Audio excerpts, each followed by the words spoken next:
berbicara. Silakan.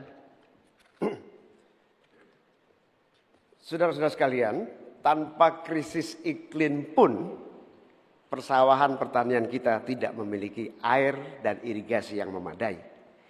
Bahkan dia lebih fatal lagi dalam mengadakan pengadaan pangan nasional. Petani tidak dilibatkan dan bahkan hanya melibatkan korporasi. Ini yang harus kita rubah. Kita ingin melihat bahwa potensi petani dan seluruh produk-produknya masih sangat luar biasa. Mulai dari pengadaan lahan yang memadai. Dalam arti lahan-lahan yang ada melalui reformasi agraria. Reforma agraria menjadi prinsipnya. Yang kedua, petani kita harus kita beri pupuk yang cukup dengan harga yang terjangkau. Bahkan banyak petani punya duit sebetulnya tapi pupuknya tidak ada. Bagaimana mungkin?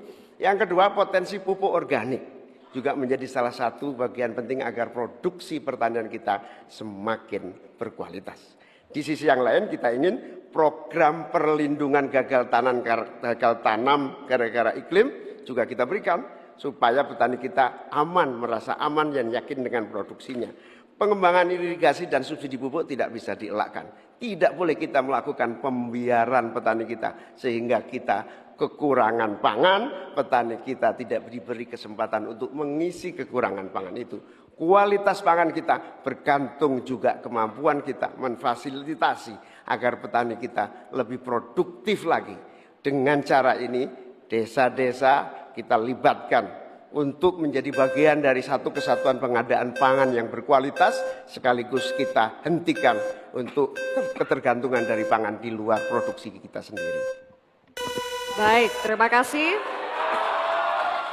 Selanjutnya kami persilakan calon wakil presiden nomor urut 2 Bapak Gibran Rakabuming Raka untuk menanggapi. Waktu Bapak 1 menit dimulai ketika Anda berbicara, silakan.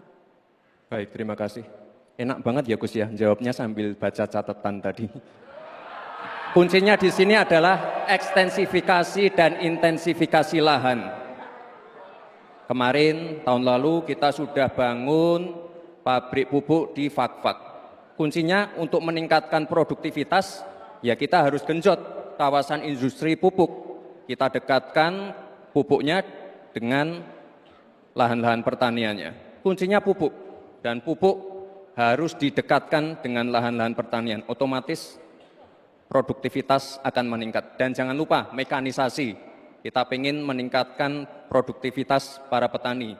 Pakai RMU, pakai combine harvester, dan juga kita melibatkan generasi muda melalui smart farming. Pakai IoT untuk melihat pH tanah, keasaman tanah, kesuburan tanah, dan juga penggunaan drone untuk penyemprotan pestisida. Terima kasih. Baik, terima kasih. Terima kasih. Baik, kita lanjutkan Bapak-Bapak. Oke, selanjutnya. Kita lanjutkan ya Bapak Ibu. Cukup ya. Kita lanjutkan dulu. Selanjutnya giliran calon wakil presiden nomor urut 3 Bapak Mahfud MD untuk menanggapi juga. Waktunya 1 menit Bapak, dimulai ketika Anda berbicara. Silakan. Ya, kan masalahnya itu salah satu yang sering kita dengar, lahan berkurang, petani berkurang. Orang desa tidak mau lagi menjadi petani karena justru rugi. Terkadang kalau mau ingin mendapat pupuk bersubsidi dipersulit bukan main dan harus beli ke tengkulak. Nah di sini problemnya sebenarnya bagaimana penegakan aturan-aturan itu. Kami di Jawa Tengah itu pernah punya program di mana Pak Ganjar waktu jadi gubernur waktu itu membuat 29 badan usaha milik petani yang itu efektif untuk membantu petani saling menolong menggarap tanahnya sehingga dia kerasan di desa. Yang saya tanyakan, kebijakan hukum apa yang akan dilakukan untuk mengatasi masalah ini? Terima kasih. Baik, terima kasih Pak Mahfud MD. Cukup. Kita teruskan lagi ya. Kita lanjutkan dulu ya. Kita teruskan Kita lagi lanjutkan debatnya. Cukup. Selanjutnya kita kembali ke calon wakil presiden nomor urut 1 Bapak Muhaimin Iskandar. Kami persilakan untuk merespons tanggapan dari calon wakil presiden nomor urut 2 dan 3 yang telah dikemukakan. Waktu Bapak 1 menit dimulai ketika Anda berbicara. Silakan. Terima kasih Pak Gibran. Yang Anda sampaikan hanya mengulang apa yang saya sampaikan. Saya ingin memperdalam lagi bahwa petani kita ini potensinya besar sekali. Jumlah petani kita masih sangat besar. Potensi tanah kita subur masih banyak lagi. Di sisi yang lain, kita juga memiliki apa yang disebut kebutuhan pangan kita. Juga pasar yang luar biasa.